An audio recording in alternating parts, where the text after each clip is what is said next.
10 นิ้วกราบนอบน้อมยังพระติรัตนแก้วเจ้าต่าง3ประการอันหมายมีพระพุทธพระธรรมพระสงฆ์อันเป็นสรณะที่เปิ่งที่เคารพนับถืออันสูงสุดในชีวิตกราบคารวะแตบไตไวสาปุญญาปารมีธรรมพระเดชพระคุณหลวงปู่พระเทพโกศลตีปรึกษาเจ้าคณะภาค7เจ้าอาวาสวัดศรีโสดาพระอารามหลวงตำบลสุเทพอำเภอเมืองจังหวัดเชียงใหม่พระเดชพระคุณหลวงพ่อท่านเจ้าคุณพระเทพปริยัติเจ้าคณะจังหวัดเชียงใหม่เจ้าอาวาสวัดเจยอดพระอารามหลวงตำบลจ้างเผือกอำเภอเมืองจังหวัดเชียงใหม่พระเดชพระคุณหลวงพ่อท่านเจ้าคุณพระเทพรัตนนายกเจ้าคณะจังหวัดลำพูน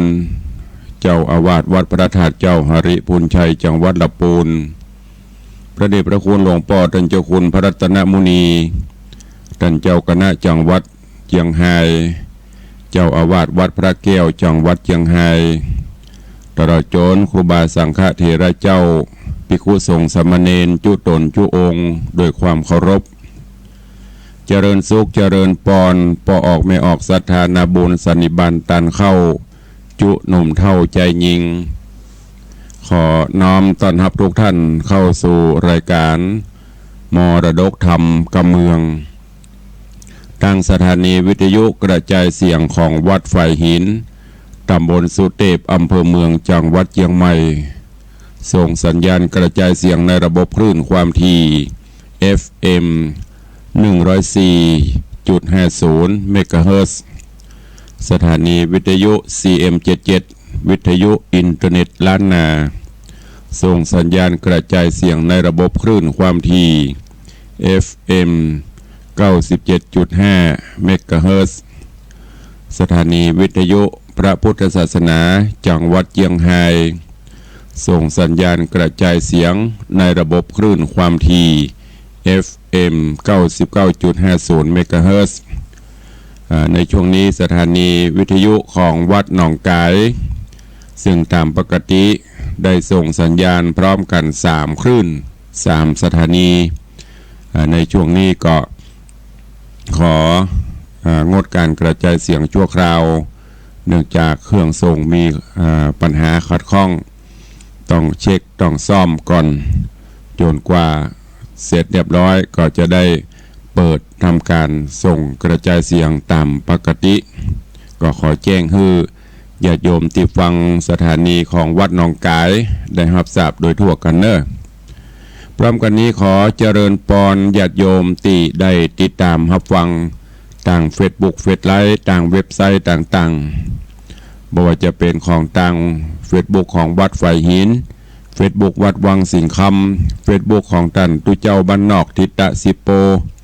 วัดศรีรัตนมงคลล่องยาวก็ดีของญาติโยมสาธุชนที่ฟังแล้วก็กดแชร์กดไลค์ผ่านไปทาง Facebook ของแต่ละท่านให้ญาติสนิทมิตรสหายเพื่อนฝูงในกลุ่มได้รับฟังเสียงธรรมะกันอยู่ก็ต้องขออนุโมทนาขอบคุณตัวซึ่งรายการนี้ก็ดำเนินโดยธรรมภาพพระครูวิสิทธิ์ศรีลาภรณ์เจ้าคณะตำบลป่าแดดเจ้าอาวาสวัดวังสิงห์คำตำบลป่าแดดอำเภอเมืองจังหวัดเชียงใหม่ก็ได้นำรายการมาพบมาป้ากับญาติโยมสาธุชนทั้งหลายเป็นประจำตั้งแต่เวลา 6 โมงป่ายสะหน่อยถึง 7 โมงเจ้าโดยประมาณยกเว้นพี่น้องต่างเชียงรายฟังสัญญาณจากวัดพระแก้วก็เป็นเวลายามค่ำยามคืนเนอะที่เราได้พบได้ปะกันขอขอบพระคุณกับท่านผู้อำนวยการทุกสถานีเจ้าหน้าที่ทุกท่านและญาติโยมสาธุชนทุกท่านที่ได้ติดตามรับฟังมาโดยตลอดปะกันวันนี้ก็เป็นวันสุดท้ายของสัปดาห์แล้วก็ใครที่ดูทีวีที่พอข่าวตะคืนตะวัดตะวาแมลงเวลา 6 โมงต่างรัฐบาลโดยท่านนายกรัฐมนตรีเปิ่นก็ได้ประกาศสถานการณ์ภาวะฉุกเฉินหรือว่าประกาศเคอร์ฟิวทั่วประเทศไม่ได้จำกัด จังหวัดนั้นจังหวัดนี้เนอะประกาศทั่วประเทศห้าม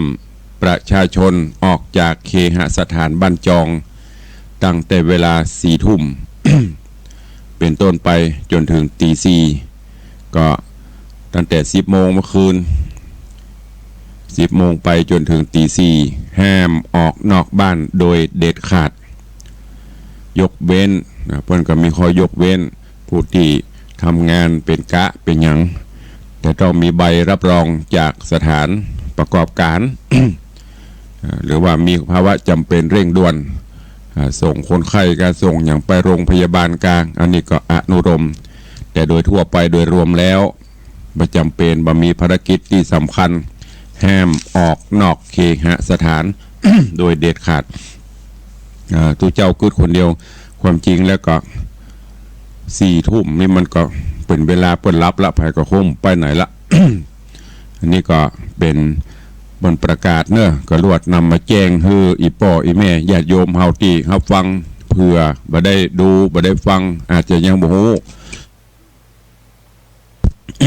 ออกบ้านออกจองไปยามที่เปิ้นประกาศก็จะผิดกฎหมายเนอะมีโทษโดยตึงจำคุกตึงปรับด้วยนะเพราะฉะนั้นก็บ่จำเป็นเร่งด่วนอันใดก็อยู่บ้านปกติแล้วเปิ้นถึงขอความร่วมมือบอกว่าเมื่อคืนบอกว่าเมื่อวันอยู่บ้านไผ่บ้านมันในช่วงนี้ก็ประมาณ14-15 วันหรือประมาณเดือนนี้จนกว่าโรคนี้มันจะสงบลงก็ต้องอาศั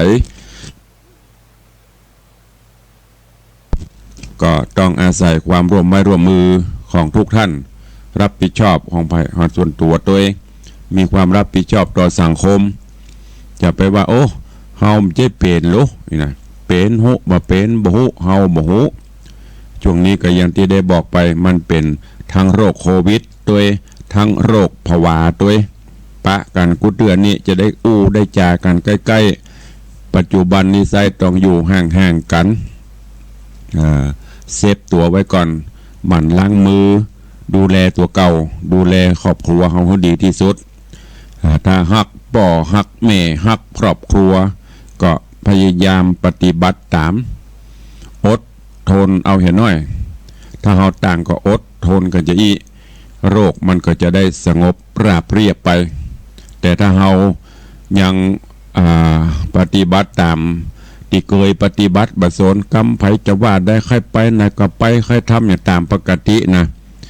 โรคนี้มันก็จะอยู่กับประเทศเฮาอยู่กับโลกเฮาไปเมินแต่ถ้าเฮาช่วยกันคนละไม้คนละมือปนขอความร่วมมือให้อยู่บ้านก็อยู่ซื้ออาหารซื้ออย่างมาหม้อมันพอกินสัก9 มื้อ10 วันก็ดีหรือมีผักไม้ไส้เครืออย่างตำบ้านตำจ้องก็กินกันไปกินเพื่ออยู่เพื่อประทังดีกว่าไปตามใจตัวเก่ากินดีล้ำแล้วเราจะไม่ได้กินเมินเนอะก็ฝากไว้กับญาติโยมสาธุชนทุกท่านตัวเองช่วงที่ภาวะเหตุการณ์บ้านเมืองมันยังสงบเรียบร้อยดีเตื้อก็ขอแจ้งและก็ขอประกาศให้กับทุกท่านตัวเองได้ให้ความร่วมมือแล้วก็มีญาติโยมหลายท่านหลายคน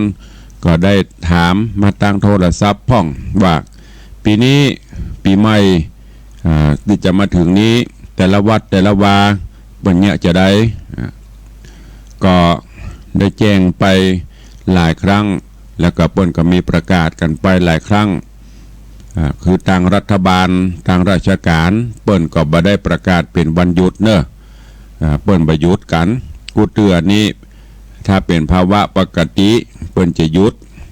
ตั้งแต่วันที่10พ่องหรือวันที่13 14 15พ่องแต่ปีนี้รัฐบาลเปิ้นประกาศให้เป็นวันยาการยางานตามปกติแล้วก็ประกาศงดหรือบ่เลื่อนออกไปก็คืองดในงดประเพณีงดกิจกรรมไม่ใช่งดประเพณีงดกิจกรรมบอกว่าจะเป็นขบวนแห่พระบอกว่าจะเป็นขบวนหดน้ำดำหัวขอปอนผู้ว่ากาอย่างต่างๆนี่เปิ้นงดบ่ฮือมีละงดหมดประดับตกแต่งบ้านกองกับงดเพราะว่าเปิ้นประกาศเลื่อน ก็อ้ง่ายๆก็ถือว่าใบใจเป็นช่วงปีใหม่เตื้อนะ งูเลื่อนไปก่อนจนกว่าบ้านเมืองสงบจะจัดทดแทนเฮือวันไหนบุเพราะฉะนั้นญาติโยมก็เลยถามว่าแล้วก็การทำบุญสูนตานล้อเขาจะเนี่ยจะได้เคยปฏิบัติมาตานขันเข้าขันน้ำอย่างมันนี่คือพ่อคือแม่จะเนี่ยจะได้ก็ถ้าเป็นไปได้ก็ทยอยตานไปเนอะใบวันละน้อยนี่ก็คงจะปอประทังอยู่แต่ถ้าเราไปอยู่รวมกันอย่างกุเตือนี่วันทะเลิงศกพญาวันนี่คนวันปักเจดีไซน์มันจะเต็มแต่ละวัดแต่ละวานะโอ้โลนลงแผ่ศาลาปุ่นเพราะฉะนั้นเปิ้นก็กลัวโรคเนี้ยมันไปเฮาบ่ฮู้มันบ่เจว่าเปิ้นไปวัดอยู่มันกำว่านะเพราะฉะนั้นก็ทยอยไปวัน5 ขัน10 ขัน20 ขันตานไปเตอะตานแล้วก็จบตานแล้วก็แล้วละเพราะว่ามันไม่ได้อยู่ในภาวะปกติเราก็ต้องเข้าใจจะไปดื้อไปดึงว่าโอ้เจนป่อเจนแม่ก็นี่ก็ยันที่เปิ้นส่งไลน์คือกันนะเนาะอีแม่อีป่อเฮ้ยปีนี้โรคระบาดเนอะไปส่งประทานกันเข้าไปได้เตื้อเนี่ย อันนี้ก็เฮาก็มาปรับวิธีการเอาอย่างหนังสือเปิ้นสั่งการไปทางราชการอันต่างราชการเนี่ยเปิ้นถึงงดละแต่เรื่องศาสนาพิธีต่างๆเนี่ยพิธีทำบุญเนี่ยก็ตั้งราชการก็ดีตั้งคณะสงฆ์ตั้งมหาเถรสมาคมเปิ้นก็ขอความร่วมมือเนี่ยพูดง่ายๆก็คือเปิ้นงดนั่นนะแต่ว่าถ้าเรางดไปก็เดี๋ยวศรัทธาผู้เฒ่าผู้แก่ก็จะเดือดร้อนแหมก็เลยบอกว่าหากวัดไหนที่บ่สามารถจะเลื่อนได้งดได้ก็คือปฏิบัติตามมาตรฐานของกรมควบคุมโรคนั่นก็คือปิดประตูวัดแล้วก็เปิดประตูเดียวประตูน้อยประตูอย่างต่างๆปิดหมดเปิดประตูเดียวแล้วก็มีเจ้าหน้าที่มาคัดกรองคือผู้เข้าร่วมพิธีน่ะต้องผ่านการคัดกรองคือ1เปิ้นก็จะมีเจียวมีอย่างก็ฮอคือล้างมือก่อนเข้าวัด2วัดไข้โดย ใจเครื่องวัดไข้ที่บนสแกนหน้าผากการสแกนในหูกันเนี่ยคือถ้าบ่มีไข้บ่เมื่อยบ่ไข้บ่พิษอย่างบ่พิษอุณหภูมิในร่างกายบ่พิษปกตินักก็เข้าไปแล้วก็ที่สำคัญใส่หน้ากากใส่แมสใส่มอดอย่างนั้นห้ามเอาออกเมื่อไปในวัดแล้วก็ต้องนั่งกันห่างกันระยะประมาณเม็ดปลาย2 เม็ดเนี่ยเปิ้นคือปฏิบัติจะเพื่อหยังเพื่อป้องกันเฮาไปจะกุเตือนเฮาไปวัดก่อนที่ตู้เจ้าจะขึ้นวิหารนี่นั่งอู้กันอย่าโซซาปดโตอย่างนกจอกเข้าหางเดือดเศร้าหรอกแต่ปีนี้จะทำเช่นนั้นไม่ได้ดีบดีกำลังอู้กันท่านเผลอลืมเอาหน้ากากออกเหียน้ำลายหูยังหูจามใส่กันหูแล้วก็ไผ่เป็นก็บ่เป็นก็บ่หูนะดีบดีจะปากันมาตายหมู่อันนี้เปิ้นก็ขอความร่วมมือเพราะว่าโรคนี้ณวันนี้ประเทศไทยเฮาปิกบ้านไปแล้ว10 กว่าศพแล้วเนอะหันประกาศดูเหมือนจะถ้าจำประพิษ12 ศพแล้วก็12 รายแล้วที่ตายจากโรคนี้แล้วก็ป่วยแฮมสถิติก็ขึ้นเรื่อยๆจาก40-50ประเด็นนี้ปันป่ายแล้วเกือบจะทะลุ2 ปันแล้วอันนี้รัฐบาลเปิ้นก็เลยประกาศภาวะฉุกเฉินงดเป็นที่มาที่ไปจะไปว่ามันบัดสำคัญอีพ่ออีแม่ลูกหลานตันเต้าเยาวชนคนดีทั้งหลายโดยเฉพาะอีพ่ออีแม่นี่ยังปฏิบัติแต่ลูกหลานนั่นนะมันลึกพอข่าวที่หงยาอย่างนครพิงค์คนนี้ก็น้าอ่อนใบรุ่นก็ไปก่อกวนเปิ้นประเดี๋ยวนี้ลูกเฮยหลานเฮยจะเงี้ยจังอันบ่ได้เนอะจะไปว่าผมโหครับหูเท่ามาถึงการครับไปนั่นบ่ได้ละให้ลองไปเงี้ยไอ้ก็โดนจับโดนยับหมดเนอะอีพ่ออีแม่ก็ดูแลกำชับตัวพยายามพอกไว้ถ้าเกิดมีอย่างขึ้นก็อย่าไป ให้หอนบวนตุกกันแถมเมาะตุกหนึ่งตุกสองจะมาติดคุกติดคอกแหมลำบากเนอะเพราะฉะนั้นต่างที่ดีที่สุดก็อยู่บ้านพักผ่อนมองตัวเก่าพอยันตี ถ้าคิดแล้วก็มองพอวิกฤตเป็นโอกาสในช่วงเนี้ยเดือนเนี้ยเฮาก็โป่งพ่องโป่งในที่นี้ก็คือเรามาพออย่างที่หันในเปิ้นส่งในคลิปในเว็บกันนะประเทศอินเดียบ่เคยหันฟ้าสีครามบ่เคยหันฟ้าเป็น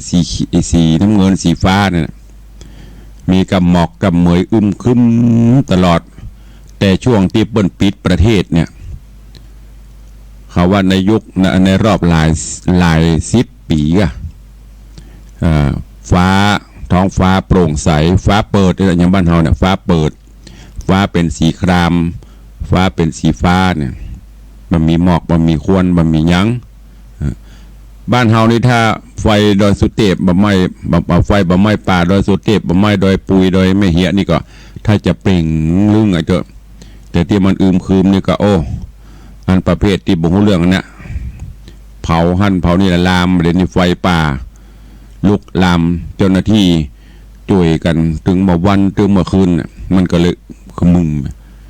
แล้วมองเฮาพอหำกำต่างบนฟ้าก็ดักปิ้งกูเตือพึ่งปังแจ้งดึกดึงเครื่องขึ้นเสียงเครื่องบินมลภาวะทางอากาศต่างบ้านก็ปดต้นรถหน้าวัดนี่ปดโตจะข้ามถนนไปตาน้ำปิงไปเอาอาหารหื้อป่าไปได้นะต้องยืนรออย่างน้อยปน5 นาที10 นาทีรถมาตั้งไตตั้งเหนือตั้งบนขัวประเดี๋ยวนี้ลงลึ่งนอนบนท่านก็ได้ถนนดักปิ้งเนี่ยมันก็เป็นผลดีสภาพอากาศสภาพอย่างต่างๆก็ดีควรพิษก็ตั้งรถตั้งรางกับมีพอที่เปิ้นทายหูบลง ตั้งแต่ในถนนหนต่างในเมืองเชียงใหม่หรือหลายๆจังหวัดหลงลึงพอเหมือนเมืองร้างถ้าเราพอแนวมองในทางที่ดีก็ดีบ้านเมืองธรรมชาติกำลังปรับสมดุลใหม่หลังจากที่มนุษย์นี่แหละไปทำร้ายเปิ้นนักลำไปธรรมชาติเปิ้นก็เริ่มปิกมาเอาคืนลงโทษก็ขอให้ญาติโยมทั้งหลายเนอะอดทนเอาอยู่บ้านอยู่จองไปแล้วให้ธรรมชาติเปิ้นปรับปรุงของเปิ้นถ้าเฮาบ่มีเชื้อเฮาบ่ไปช่วยกันเผยแพร่เชื้อบ่ไปรับเชื้อมันก็จะกล้วยหายไปเพราะปนทางว่าเชื้อนี้มันอยู่ได้ประมาณ 2-3 ชั่วโมงมันก็ตายมันไปแต่ถ้าคนหนึ่งไปเอาคนหนึ่งต่อมันก็หยุดมันได้เนอะก็ขอฝากไว้ตัวแม้แต่พระเจ้าประสงค์องค์เนนก็เหมือนกันแต่ละวัดแต่ละวาครูบาอาจารย์ท่านเจ้าอาวาสเปิ้นก็มีมาตรการช่วยกันบางวัดเปิ้นก็ปิดบ่ฮับแขกละบ่ฮับไผเตื้อปิดประตูทั้งหมดปิดประตูวัดน้อยๆเปิดกับประตูแง้มไปเหี่ยหมอกคนเข้าออกรถก็บ่ให้เข้าก็จะไปว่าโหอันอย่างปลำปเลือนี่ก็ไม่ใช่นะก็อย่างที่ได้บอกด้วยเหตุด้วยผลเนี่ยยิ่งวัดเป็นที่สาธารณะ คนไผ่เข้ามาก็ต้องปฏิบัติตามนั้นแม้แต่ห้องตุลุงนี่ก็เหมือนกันญาติโยมที่จะมาหาก็ขอเมตตาได้ปฏิบัติตามนั้นเขาจะมาอยู่มาอู้กันเหมือนกุเตื้อก็ไม่ได้งดผูกข้อมือมัดมือวันเกิดวันอย่างก็งดก่อนอวยพรเอาปอนเฮ้ก็เอาละถ้าเขามามัดมือแหมเบียเกิดไปยุบไปกำกันบักกัวก็แน่กัวล้ำก็บดีพอเนี่ยถ้าเขาศึกษาจะไปพอกันที่เปิ้นส่งเฟซปลอมจุหลอกกันให้จิตตกพะวงนั่นน่ะอันเฟซอันไลน์อย่างเวลาฮับข่าวอย่างมาที่เขาส่งมาก็จะไปนับส่งไปเลยเนอะอันนี้ก็เป็นห่วงนะโดยเฉพาะป่อแม่เฮาคนเฒ่าคนแก่เนี่ยนึกว่ามันส่งกันม่วนเลยนะบัลลัมได้ติดตามคำสั่งของเปิ้นหันอะไรอย่างก็ตามบัตรต่างที่ดีไม่ต้องส่งที่มันไม่มีประโยชน์เนอะถ้าว่าพิธีป้องกัน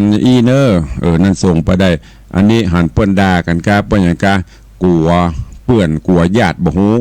กดแชร์กดส่งไปนะอันนั้นน่ะคอกไปเกิงแล้วเนอะยิงเปิ้นประกาศภาวะฉุกเฉินจะอี้นะก็ต้องขอความร่วมมือโดยพอได้แล้วก็พิจารณาก่อนที่จะกดแชร์กดส่งนั่นน่ะอ่านพอให้มันดีๆวิเคราะห์โดยอันนี้มันจะเตะกาเตื้อเปิ้นด่าหัวการหัวด่านายกหัวด่ายำหุอีป้อยแม่บ่ฮู้ก็ส่งไปแล้วบัดเดียวเปิ้นฮู้นะจะไปว่ากูส่งแล้วใครไปเจ้ฮู้นะเพราะไม่มีอะไรที่เป็นความลับในโลกมนุษย์แปลงขึ้นมนุษย์ก็ฮู้ที่มันรุดมันอย่างต่างๆอีป้อยแม่คงจะเคยฮู้เพราะฉะนั้นก็ขอความร่วมมือและแจ้งตัวพยายามอ่านพอโดยความมีสติจะไปนับได้นับส่งไปเลยข่าวลวงใครอย่างต่างๆนี่เนอะดีบดีจะมีติดคอกยามเท่านะพรบเพิ่นมีประเด็นนี้เพิ่นว่าประกาศภาวะฉุกเฉินยิ่งเข้มเบิ่นจะกรองเบิ่นเข้าไปดูได้หมดอะทุกเบอร์นี่นะจะไปว่าใครไปเจ้หูอุ้ยนะ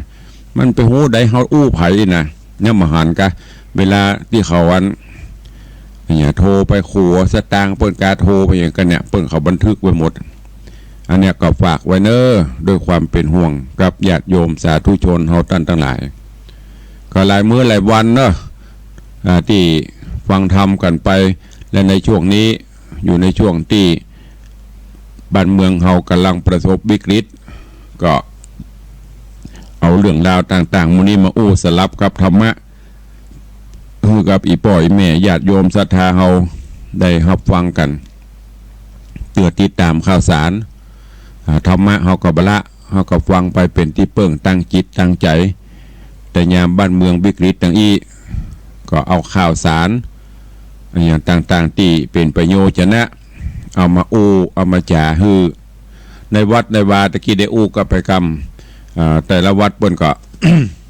พระเจ้าก็ได้ประกาศฮือทางพระสงฆ์องค์เนนพระเจ้าพระสงฆ์เฮาก็เหมือนเดียวกันเปิ้นก็ฮืออยู่แต่ในวัด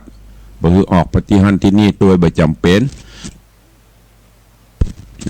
ยกเว้นว่ากิจนิมนต์ใดที่มันมีความจำเป็นก็ไปฉลองศรัทธาได้อยู่แต่ถ้าว่ามันเลื่อนได้มันนี่ได้เปิ้นก็ยกเลิกกันไปบ่ว่างานวัดประเด็นนี้ส่งน้ำพระธาตุก็ยกเลิกกันไปหลายวัดก็ให้ความร่วมมือกันไปจะยะเพราะว่าบ้านเมืองมันบ่ปกติอย่างที่บอกเกิดมาร่วมกันหลายคนภายเป็นหุ่มเป็นเฮาก็บ่ฮู้แล้วก็จำกัดพระเนนอยู่ในวัดอันนี้อย่างแคว้นพระเจ้าพระสงฆ์องค์เนนเฮามีกฎมีระเบียบอยู่อันที่มันจะลึกก็ถ้าจะมีพ่องอยู่ถ้าลึกไปทำปฏิทินไปก็เรียบร้อยไปเถอะแต่ถ้าติดคนเดียวนี่มันเป็นอย่างนะเอาไปแวบไปตั้งนอกแล้วปิดเข้ามาในวัดเอามาปล่อยกันก็จะยุ่งครับมันเนอะเพราะนั้นก็ขอความร่วมมือเนอะลูกตุลูกพระลูกเนนเฮาก็บ่พอมีปัญหาเด้อพระสงฆ์องค์เนนเฮากันอยู่กันฉันก็ครบฉันกันไปได้ตามปกติอยู่วัดปฏิบัติวัดปฏิบัติธรรมไปถือว่าเข้ากรรมไม่เถอะเข้ากรรมคนละเดือนวัดละเดือนทุกวัดอยู่กรรมแล้วก็เฮาจะฝ่าฟันกันไปในภาวะวิกฤตอีกก็จะบนไปเนอะก็ขอฝากไว้กับญาติธรรมญาติโยมสาธุชนเฮาเจ้าข้าทั้งหลายตัววันนี้ใครอยู่ที่ไหนใครฟังตั้งใดพ่องขอพิเศษสักชั่วโมงเดี๋ยววันพุธจะเริ่มเทศน์ทำเรื่องให้ฟังวันนี้ชั่วโมงนี้ขอเปิดหน้าไมค์อูจากับญาติโยมศรัทธาในยามเจ้าไผ่ลุกหรือยังใครฟังอยู่ที่ไหนพ่องสภาวะการแต่ละบ้านเป็นจะได้โทรศัพท์เข้ามาร่วมรายการกันได้เนอะ0817836540 ฟังอยู่ที่ไหนตั้งใดตื่นกันละยังลุกกันละยังก็ว่าเปิ้นตื่นประกาศเคอร์ฟิวให้อยู่บ้านหมูอย่านอนฮะนอนนี่นะไม่ได้นะนอนนักกับบดีก็อยู่บ้านก็เนี่ยการต๊อบแตบ เพียวหั่นกวาดนี่ปลูกต้นไม้หดน้ำต้นไม้ไปก็จะทำให้จิตใจเบิกบานแจ่มใสได้เจริญปอนไหว้สาท่านพระครูปะแปะเด้อปะแปะเจ้าโอ้ดีแต่อันนั้นโลกนี่นะมันก็ยากคนอยู่บ้านนะเนาะแล้วก็แถมยังนะคิดเราเมายาหมู่ในเอวไม่เจ้ามาค่ำมาคืนยัดแก๊กท่านพระครูดูต่างลับเนาะโอ้บัดแก๊กอ่อนบ้านบ้านแว้นอย่างนี้นะโอ้แล้วใจก็แตะดีมากเนาะไม่มากนั้นอันกฎหมายข้อไหนก็จ้างเตอะมาห้ามเขาในหัวฟังโรคโควิดอย่างเดียวห้ามเขาได้เขาเฮ้ยดีแล้วพระครูวันนี้ไปยันเจ้าหันตัวเด้อสาธุเนเมนเนอร์เจ้าสาธุขอมึงโซนภัยเนี่ยทุกสิ่งเนอเจริญปอนขอบคุณเนอเจ้าโยมแม่จากปะแปะอีเมว่าโอ้ดีมากเนี่ยอันอย่างคู่อย่างมันจึงมีข้อดีข้อเสียละอ่อนมันแบบบดีเนาะเพราะมันไม่ได้เอวแต่หมู่เฮาเขานี่หลงลึงพออันอย่างก็ใหญ่แม่ว่าแต่แกเด็กแว่นนั่นนะบิดรถเครื่องรถน้ำดักดึงเกินคืนประเดี๋ยวดักปิ้งอันเนี้ยคือข้อดีถ้าเราอยู่ความจริงมันตึงดีถึงเวลารับเวลานอนเมื่อก่อนเปิ้นก็เยอะหรอเด็กมามีเยอะประเดี๋ยวนี้โทษมันสปะมันเป็นเวลาแม่มอนบ่ได้ตื่นจังหวะ4 โมงเจ้ามันตื่นมาแล้วมันนอนหลับละมันยังหวาไม่วันมันก็บอกมีเวลาไปจังได้สักลกยากันอยู่พ่อมีกี่จะลกละเจ้าลกวัดเพื่อก็ได้หรอคนเลยปันใจก็ดีค่ะไปมาได้เอากล่อมมีอันน่ะหนังลกแง่ขนาดนั่นแหละเหมือนกันนะเจ้าแต่หัวบอกจำแล้วมันยังพอชัดแค่อยู่แต่มันเนี่ยระวังพ่อเนอะเวลาเตียวนะเตี่ยมันใจเขานี่มันเท่านะอุ้ยมอนแต่ร่างกายมันบ่ฮือเตี่ยไปเยี่ยมใส่ใบหินแล้วก็แก๊กน่ะระวังพ่อเนอะอันมันมีเจ้าเตียวฟุตบาทนั่นนะต้องระมัดระวังพ่อเนอะเวลาเตียวประหันปนี่จะไปฝังล่ำเนอะเจริญปอนเนอะตู้แม่อุ้ยมอนจันคำ80 ปลายละกันนะคนเท่านี่เปิ้นเป็นยังเปิ้นต้องบอกไปไหนแต่เฮาบอกไปไหนก็ระวังเนอะอุ้ยเนอะแม่ป้อเนอะเดี๋ยวลูกหลานตันเต้ามาหาในช่วงนี้อย่างที่ได้บอกนะอย่าไปฝังให้เขาใกล้ก่อนนี้อันโดยนี่ของเฮาเนี่ยโอ้มันดีใจอะลูกหลานมากอดหอมดีอกดีใจเดี๋ยวนี้ไม่ได้เนอะอย่าไปปะใกล้อย่าไปมาหอมเตื้อไม่ใช่ว่าอุ้ยจางนะเนอะแล้วลูกหลานก็ถ้าฮักอุ้ยมอนนั่นก็ไม่ต้องปะใกล้ปนล้ำไปถามอุ้ยเป็นยังอุ้ยกินข้าวละกาซื้ออย่างไปก็ฮื้อเปิ่นเอาไว้ห่างๆก่อนจะไปฟังไปอันอย่างก็พวกเราไปโอบไปกอดด้วยความดีใจนะ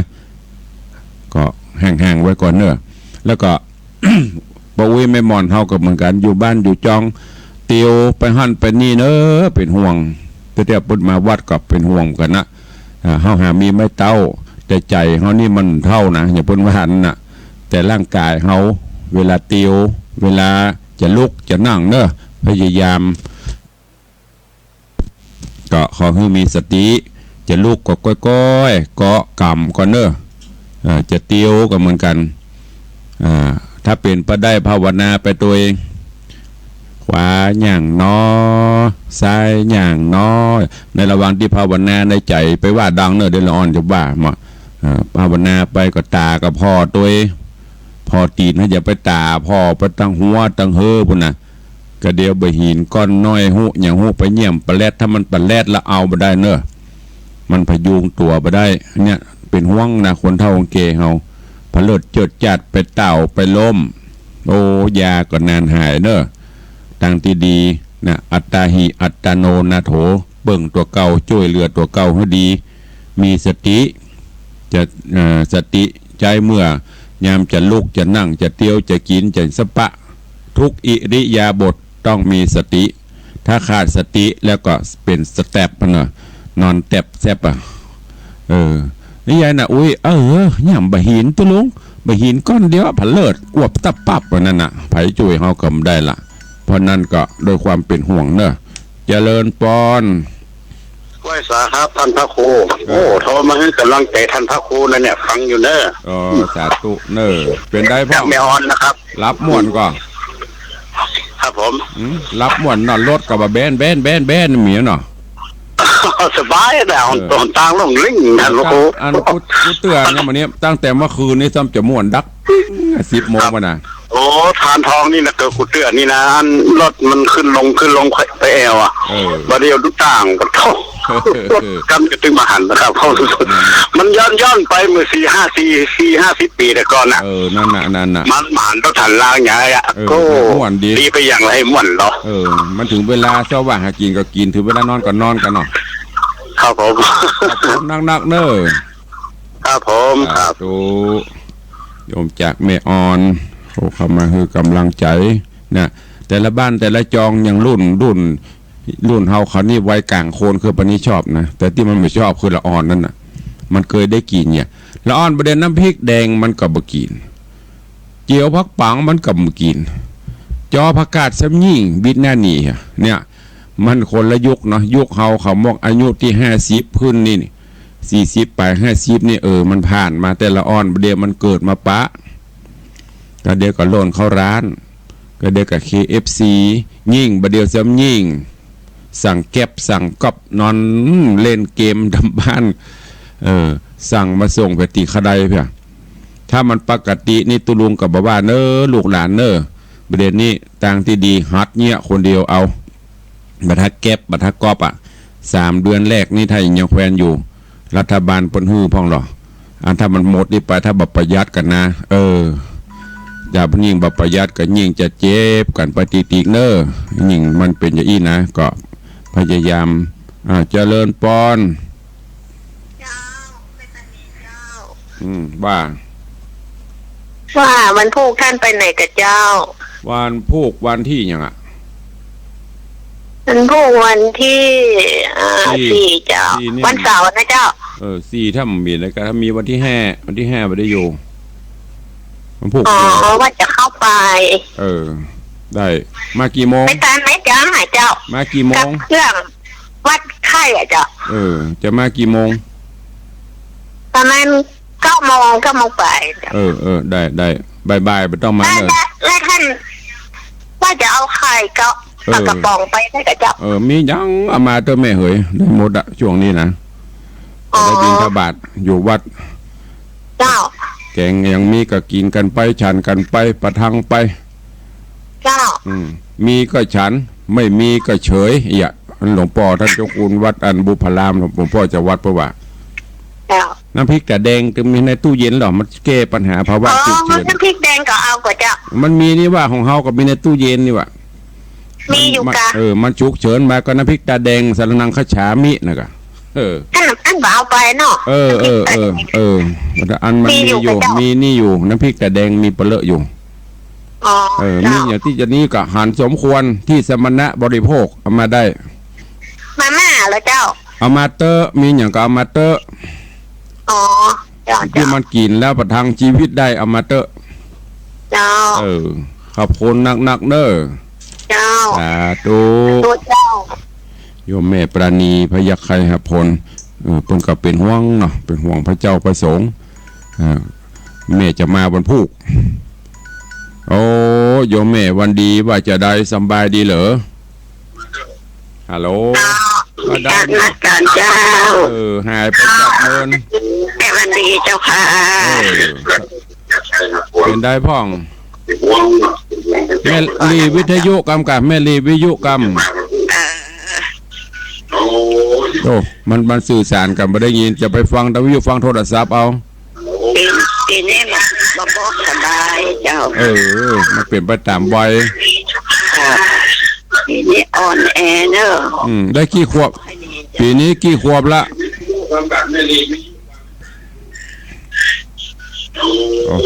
โอ้อย่างไปได้อันฟังทางวิทยุตัวมันจ้าแม่โอ้ไม่ได้ยินทีนะคะ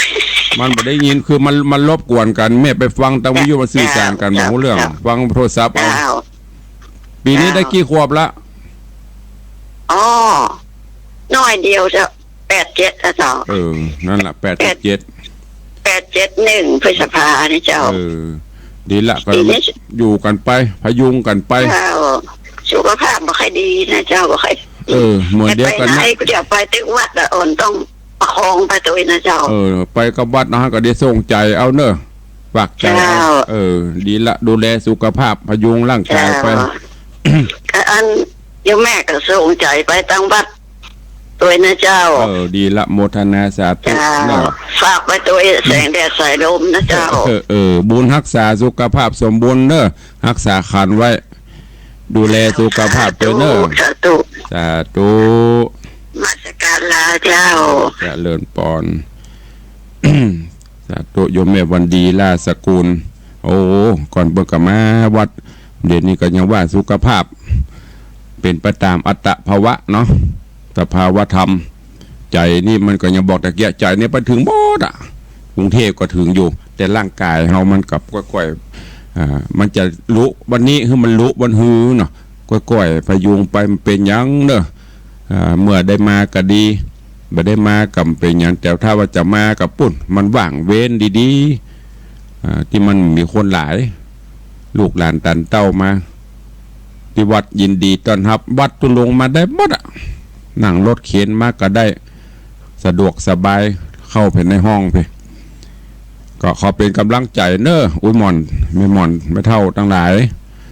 มันจะว่าไม่เท่าไม่หมอนไปไว้ง่อมเนาะอันเด็กทั้งหลาย เด็กเล็กทั้งหลายหนุ่มน้อยก็ขอบคุณพระคุณเจ้าปกโหมเนอะอยู่ดีมีสุข แต่เพื่อมันเป็นนักกว่านี้อยู่กันไปพยุงขันเข้าไปมันเป็นพระลูกหลานใครฟังที่ไหนแหมพ่องตั้งใดก็ฟังดูก็เพราะอย่างญาติโยมทั้งหลายนะโอ้มันย้อนไปในอดีตคือพูดถึงความสะดวกสบายก็ยังมีอยู่แต่เฮารุ่นใหม่ลูกหลานรุ่นใหม่มันอย่างว่านะมันเกิดมาปะอย่างที่วันนั้นตุลุงอู้ในรายการขึ้น96แม่มานแม่ก็แม่ยิงมีต้องมีคันเนี่ยแต่ก่อนนี่เปิ้นกินอิฟนี่ละอ่อนเบียมรับประทานมันหมูจักแล้วหมูจักKFCกะหมูจักก็ก็เข้ากล่องหมดอิฟนี่แต่ก่อนนะครบกินอย่างขี้ดินเนี่ยเนาะไม่เท่าพออุ้ยไม่หมอนเขานี่ฮงตุลุงก็เคยได้กินอาตมาก็เคยได้กินอยู่เดือนนึงได้กินละเปิ้นดูแลร่างกายของเปิ้นดียุคนี้สมัยนี้มันตะวิสมัยมันก็เลยพอมันเกิดเหตุการณ์สะดุดปึ๊กเนี่ยมันก็เลยเอาบตันเจริญปอนภาษาทางพระครูแห่งกำเนิดเมื่อได้อยู่เมื่อเปิ้นมีเวลาอยู่นี่เนาะก็โทรไปอยู่ประแปะมาเจ้านี่หนาวแล้วท้องฟ้านี่ก็เขียวดีท้องฟ้านี่เขียวแล้วก็เขาเจ้าเขานี่นะอยู่กับบ้านนะเจ้าของคณะไม่พิษไม่เกลือนะกำปีแล้วมันเป็นอย่างละอันพักปูพักน้ำเขามีเปิดเลิกเข้าหัวในห้อยชอบกินชอบเก็บปลาเก็บนะอะไรอย่างก็มีตะปะเนาะพักไปกินคนเดียวท่านพระครูเราฝีม่วงกับเราอ่อนน่ะกับเขาอย่างท่านพระครูว่านะมันบักกินอย่างนั้นนะกะมันบักกินกับปอยมันเมื่อกับไปหยากไปหยังจะมาเจอเนาะห่วงมันอย่างล่ำเดือคือกินแล้วมาบักกินกับปอยมันสตาร์นี่นะมันว่าฟังคำต้นหมอกบ้านแต่ลูกท่านพระครูดีละแต่อ่อนนี่ใครลืมพวกเราเนาะตามใบของเขาแก้วขอบคุณเนอะมันก็ตามใบของเขาก็อย่างบ้านนะมีให้กินแล้วไม่กินกันแล้วไปมันบะอ้านนะกะโอ้อันนี้มันกินมันกับบะกินนะต้นลงบะกินก็จ้างอย่างเนาะบะกินก็มีสตางค์ก็ไปซอกคนเดียวไปมันต้องเคยนะประเด็นเฮาคนเนี้ยวัดแต่บดีนะอีป้ออีแม่ลูกญาติโยมเฮานี่ก็มีส่วนนะไปทำเพื่อนละอ่อนคืออู้ง่ายๆโตยใจลงไปกรรมโบราณพูดถึงบอกประเด็นนี้มันใจเอามาใจแล้วเหรอรักวัวให้ผูกรักลูกให้ตีมีแล้วประเดี๋ยวโอ้ละอ่อนให้หน่อยยี่โอ้เดี๋ยวแม่เฮือนนะลูกนะโอ้น่ะเหมือนขี่คอเขามดก็ยังบ่เอาลูกเขามาใจพ่องลูกอันกลัวเพิ่นจะว่าแล้วไผมาเลี้ยงตัวเฮาอันเนี้ยถ้าพองมองในแง่นี้นะตุลุงก็ค่อยฝากไว้ตัวเองถ้าเตรียมมาวัดตุลุงถามเลยสู่เขาค่อยตุกใจเมื่อเกก่อ กะว่าใครสุกใจเมื่อแก่ดักปิงเฮ้ยถ้าสู่ใครตุกใจเมื่อแก่ปล่อยโอ้ไปเตอร์ปอนมันใครได้นั่นก็ฮื้อมันใครได้นี่ก็ฮื้อมันแล้วเตรียมตัวไว้เตอร์ถ้าสู่แก่มาถ้ามันใหญ่มาแล้วสู่จะตุกแต่ถ้าสู่เนี่ยเอาแบบเมื่อตุ้ลุงขรุ่นก่อนคือบัจเจ้าโหดนะเพิ่นก็บัจเจ้าโหดนะแต่ก่อนนี้ปะโตให้กาใส่ละปั๊บตึงดักปิ้งดักฮิดักเสียงอย่าได้ยินก็อีแม่อีป้าโอ้ยมันเขาเคยได้ใจกับรุ่นเนี่ยแล้วเป็นจะได้พ่องดองเอามาวิเคราะห์พอประเด็นละอ่อนเต้าแบะน้อยปะโตหล่นไปบัจเจ้าบังฮักนะฮักในต่างที่ถูกที่ควรเนี่ยแล้วเขาก็มาโต้ละอ่อนเนี่ยละอ่อนใครได้รถมีอย่างไปยืมกู้อย่างเก่งกู้กองทุนหมู่บ้านบนเพื่อเอาไปลงทุนเอาไปซื้อรถนะแล้วก็จม เนี่ยบอกว่าไปนะอันนี้นะเอาความจริงมาอู้นะเป็นสิ่งที่ถูกต้องแต่อาจจะไม่ถูกใจตัวใจล้ำไปกับตุกใจนะก็ฝากไว้ไผ่ที่มีลูกมีเต้าใหม่เนี่ยรุ่นเขาขาตะกรนี่อีเม่ห้องมานี้อย่าปะทอกวกมือห้องจะเปลี่ยนได้เตียวเข้าหานะมาเป่าความเปียแขนได้การดอดทอแง่ขัดหุการบะโยมหุเขียนนะแล้วเป็นจะไทยเขาก็อยู่กันมาได้ลวกกันหมดนี่มีไม่ได้จบปริญญาหรอมามีปริญญาเอกมาเป็นด็อกเตอร์หรอเลี้ยงลูกได้เป็น4-5 คนเป็น10 คนแบบหันรู้เจนพ่อเจนแม่เขาอันนั้นคือยุคนั้น แต่ยุคนี้บางเตือกับปตจบจัดสูงตกงานเบอะ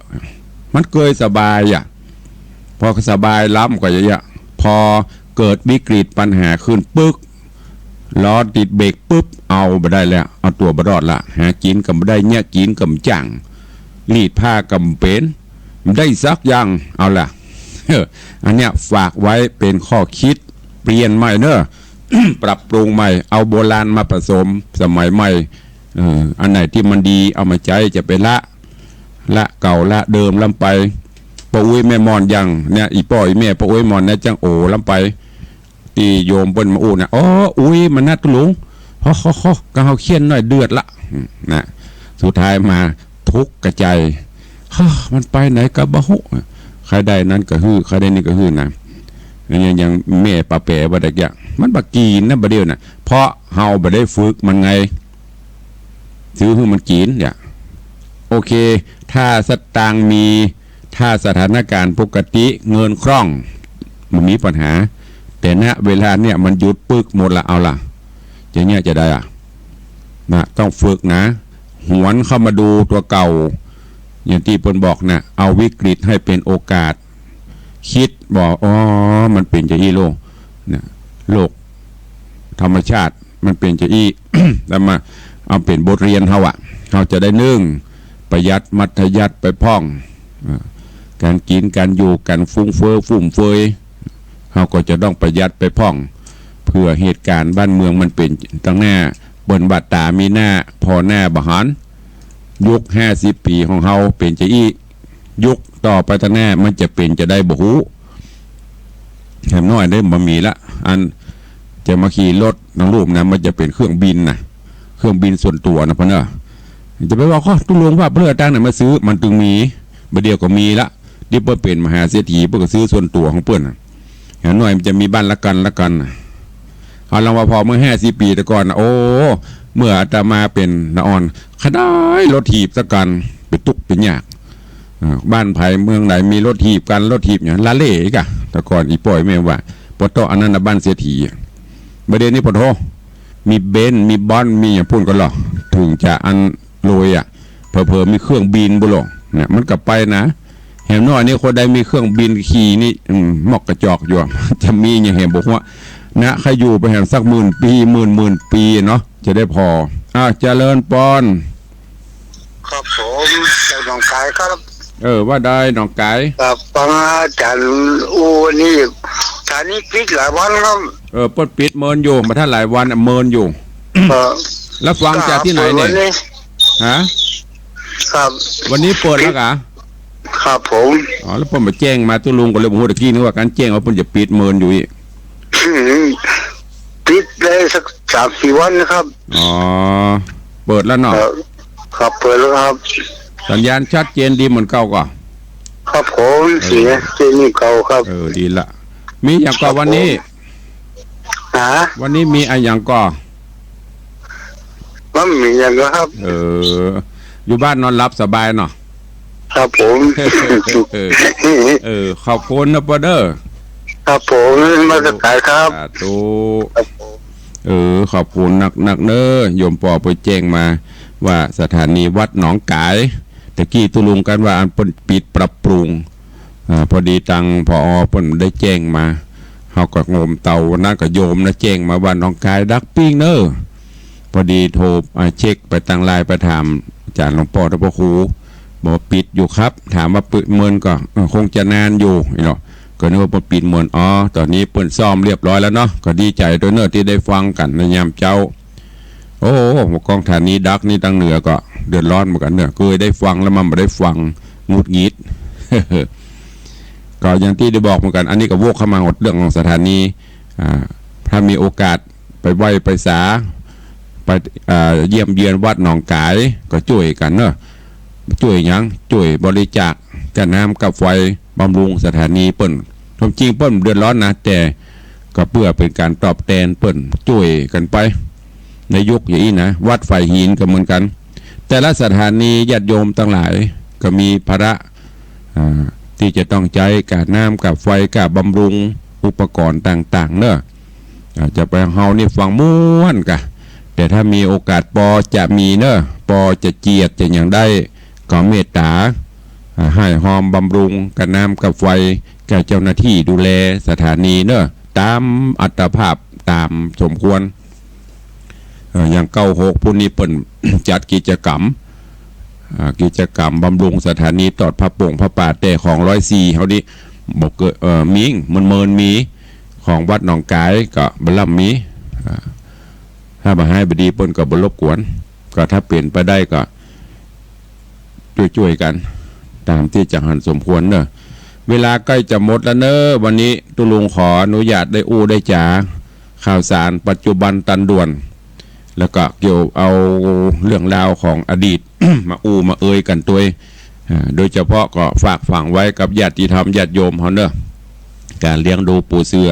การครองอัตภาพชีวิตโดยความเป็นห่วงก็จะไปฟุ่มเฟยเพราะว่าเขาบอกว่าเปิ้ลทำนายไว้ว่าถ้าเหตุการณ์ยังเป็นเช่นนี้ต่อไปนะเขาจะต้องเริ่มนับหนึ่งกันแถมไม่หมดเศรษฐกิจอย่างต่างๆเนี่ยมันจะพังราบเป็นหน้ากองก็ยังประเดี๋ยวเนี่ยยุดหมดร้านขายการขายสตางค์ที่เขาพอมีเก็บอยู่ที่เก็บไว้เนี่ยมันจะใจไปแหมกี่เดือนกับหัวถ้าสถานการณ์มันเปลี่ยนไปอีเมินแหมเงินกับมดแหมปัญหามันจะตัวไม่แหมกับรับตานึกพอเตอร์เพราะฉะนั้นก็อดทนเอา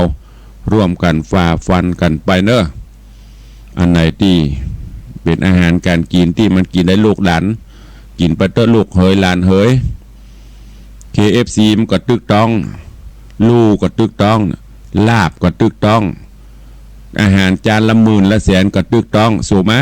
เตอะขี้ออกมาเมนเหมือนกันหมดไม่ใช่ว่าวันนี้กิน KFC วันนี้กินอันนั้นอันนี้ใหญ่ขึ้นมาแหม3 เซนมันก็ไม่ใช่กินอันนี้ขึ้นมาละผิวงามกินอันนี้ขึ้นมาละรวยมันก็มางามมันก็บันนี้กินเพื่ออยู่อย่าอยู่เพื่อกินมีข้าวเพื่อกินคนแต่ก่อนเนี่ยเปิ้นมีข้าวเต็มหลองให้เปิ้นสบายละเรื่องอาหารการกินนี่ไปถามอุดมอนเตอะไปถามอีป้อยแม่เตอะแล้วถ้าไปอู้ละออนว่าอันนั้นมันเมื่อ50 ปีตุลุงประเดี๋ยวมันง่ายอย่างถ้ามีเงินอยู่ในขั้นเป็นลูกเศรษฐี